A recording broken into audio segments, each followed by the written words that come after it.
Hi guys, welcome back to ZOE'S channel. It's always a pleasure having you guys here. Okay, I want to start today by appreciating sorry, by appreciating everybody. I want to say thank you for your subscription, for your likes, for your comments. Stereotyping Christian was a hit. Challenging your challenge was amazing, and today we are here for another one. I am very grateful.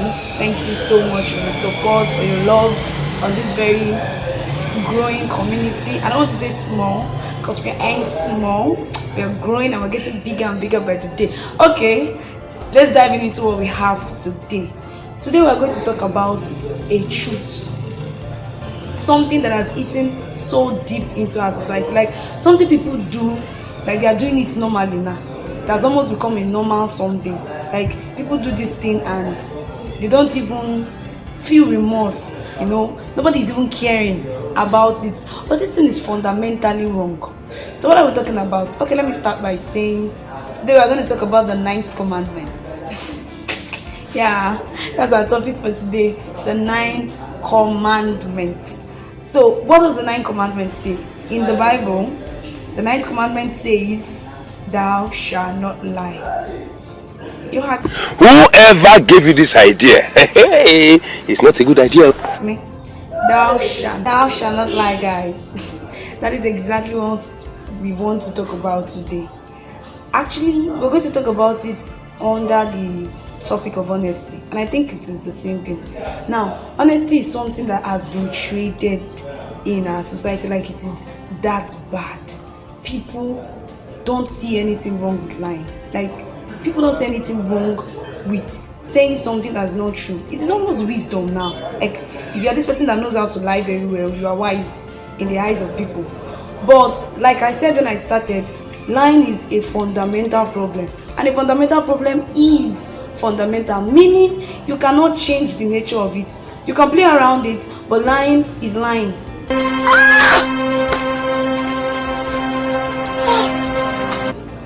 It doesn't change because you played around it. It is still lying. And there's so many things we do in our society today that is dishonesty. In short, there are some that are very obvious and there are some that are not. And yes, I think I should bring this in. This whole 9th commandment came up from a book I am presently on, the 10 commandments for a successful family. I think I have it on the screen. Yeah, the title of the book and the author. Now, in the book, the man began to talk about lying. He began to talk about dishonesty, and when I read it myself, I was like, wow, I didn't know this was lying, and I used to do it.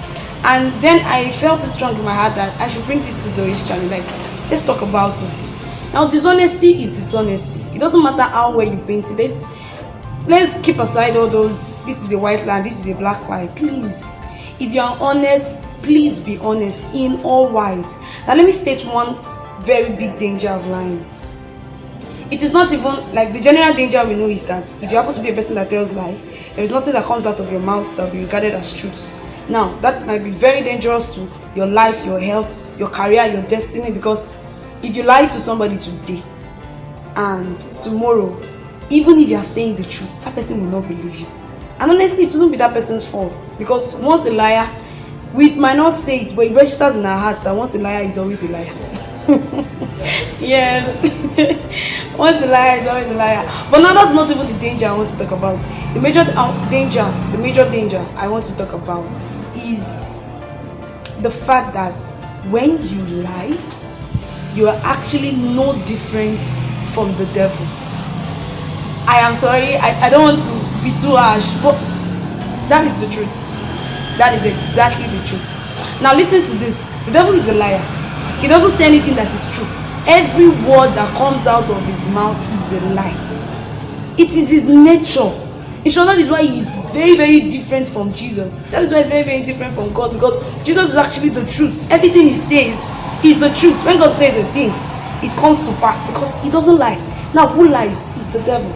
So when you build your lifestyle on dishonesty, once, twice, you're actually exhibiting the nature of who you should not be exhibiting its nature. It should be something we deal with. It should be something we do not tolerate, because it is very heavy, very, very heavy. Okay, now I'm going to talk about some forms of lies, and I'm going to be very fast about this because of our time and the fact that I don't want this video to be too lengthy. So number one, we have slander. You know what slander is, right? Saying something about people that isn't true. Please, let's not do it. Like, I don't see why you want to step up your games by clamping on other people.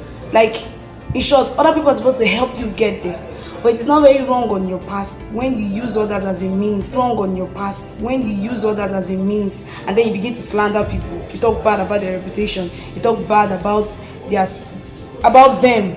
It is actually very wrong. It's the wrong thing to do. Number one, we have slander. Number two, we have perjury. You know, the courts, going on the courtroom to lie. That is why people who say lawyers are liars. I don't want to talk about that. I do not want to. You know why? Because I'm a lawyer and I'm Brayo. Yeah. But I don't want to talk about that. But we know what perjury is. So when you go to a courtroom and you lie, that is not good. And then we have rumor. Now let me hit you with something. You know, there are so many people that don't know what rumor is. I was having a conversation with some colleagues, and we're talking about rumor, and I told them that I'm not sure that they even know what rumor is. Then I began to explain. So let me do that here. So what is rumor? Now listen, rumor is when you talk about a problem with somebody else, like not the person having the problem. Now you're talking about somebody else's problem with another person. Okay, for instance, Mr. C has a problem. You're Mr. A, and the person you're talking to is Mr. B. Now you guys are talking about the person's problem without Mr. C being present, without relaying it to Mr. C. Now, this is what you're doing. You're actually, should I say rumoring? Sorry about that. You're actually spreading a rumor, because that discussion you're having with Mr. B does not provide any solution to the problem. When you talk about a matter without bringing solution to that problem, you are rumoring. Okay, you're actually rumoring. That is exactly what you're doing. Now it is very different when Mr. C is the one having the problem. You go to Mr. C and say, okay, this. You can do it like this, and you're out of this problem. That is not the rumor. But when you go behind Mr. C to talk to Mr. B about Mr. C's problem, and you're not providing solution, you guys are just talking about the problem. Oga, bye. You are spreading a rumor. You are rumoring. Okay, so after rumor we have flattery. You know how people come to flatter and they have evil in their hearts. You know how a fine girl, you are this, but in your heart you know that fine girl, so that you can get somewhere. The Lord help you in Jesus' name. And then the last one is insinuation. Now this insinuation, I'm going to talk about it with a story. Okay, so this man was driving with one headlight. He was driving with one headlight, and he got stopped. He got flagged down by a police authority, a traffic authority, and he was asked, like, do you know you are driving with one headlight? He knows very well that he's driving with one headlight, and he fringed a kind of surprise, like he doesn't know. So he did not say the lie, but he insinuated it. Now this is something me and you do. Yeah, you know, when you fringe surprise to something that you very much know about. Please, actually, that is an iota of dishonesty. Yes, it is an iota of dishonesty. And you know, the truth about it is that we just want to place too much how am I going to put it now, too much difficulty on it, but we can actually live a life of honesty. We can actually live our life not breaking the 9th commandment. I love people who are honest. I hate it when I'm told a lie. Like I do not want to be lied to. It's better you don't even tell me anything at all. Don't lie to me, please. So we can actually live our lifestyle on honesty. We can be honest people. We can keep the 9th commandment, and that is what this post is about. That is what this content is about. That we should live better than we used to yesterday. We can begin to have honest conversation, keep honest reports, open our mouth and truth comes out, because the nature of who we are is Christ, and Christ is truth. So we should not exhibit the other side. Okay, so I'm going to end this in a story because of our time. I'm going to say a story, a very interesting story, and from that story we're going to talk about 5 principles. Yeah, 5 principles of honesty, 5 principles that would help us keep the 9th commandment. Okay, so the story is about a king that was to go out for a war. Now he was to go out for a war, and he consulted with his seers, please come and help me look into the future, if I'm going to go to this war and come back better. And now he met with 400 seers, 400 in number. He met with 400 and they all gave him good prophecy. They were like, king, you don't win, like you've won already, just go and bring the victory home and all of that. And yeah, he was to go with somebody, him and another king, Lias, to go and fight this war. So the other king was not very satisfied with the response of this 400 prophets. So he was like, is there any other prophet that we can see? Is there any other seer in the land? And the first king said, oh, there is this man, but I don't like his guts. I don't like his guts. And the reason why the king didn't like his guts was because he knew this man was a true seer. He's someone that will not come and lie. But then the other king was like, let's get this man and let's hear from him. And then that man came, and the man told the king that if you go on this battle, forget about it, you're going to die there. Now 400 seers has already said he was going to win, and a man came and said something different. Now let me uplift 5 principles from this story I just said.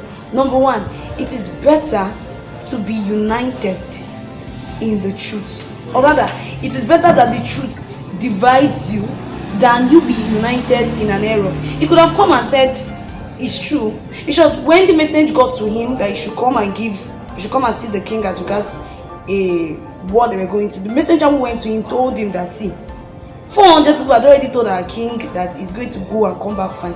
Please, when you get there, in case you see something different, use your 99. Use your 96. Go there and say what they are saying. But he said something. He said, as long as the Lord liveth, what he says is what I will say. Now, do we have people like that will stand on the ground of honesty even when it seems like the whole world is against them? He could have been united with those people in error, but he chose to stand up with the truth. I know the truth about the truth. Kai, I love that. You know the truth about the truth.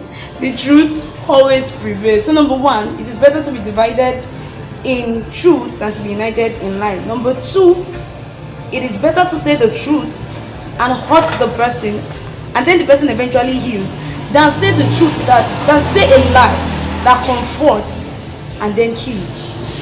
The king was not wise enough to listen to that truth, and that was the war that took his life. So he would have been saved, but because he chose lie over truth. And that is what happens when we say a lie. We actually keep people with the words of our mouths. That's number 2. Quickly, let's go to number 3. Number 3, it is better to stand alone in the truth than stand with the majority in lie. Number 3, it is better to follow a course that will temporarily fail, or it is better to temporarily fail because of the truth and ultimately succeed because of the truth than ultimately fail because of a lie. Yeah, than ultimately fail because of a lie and temporarily succeed because of a lie. Because temporarily you're going to succeed because of that lie, but at the end of the day, what happens? And now, like I said earlier when I was talking, I want to believe that we will have a generation of people that says the truth, people that stand on the 9th commandment, people that don't lie. When you come to them, you can be sure to get the correct report of that issue.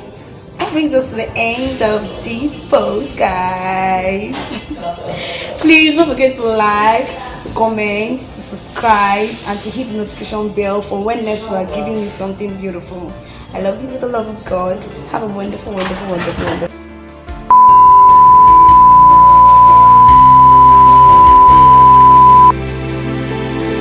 Elijah, come to the shout now, they run video.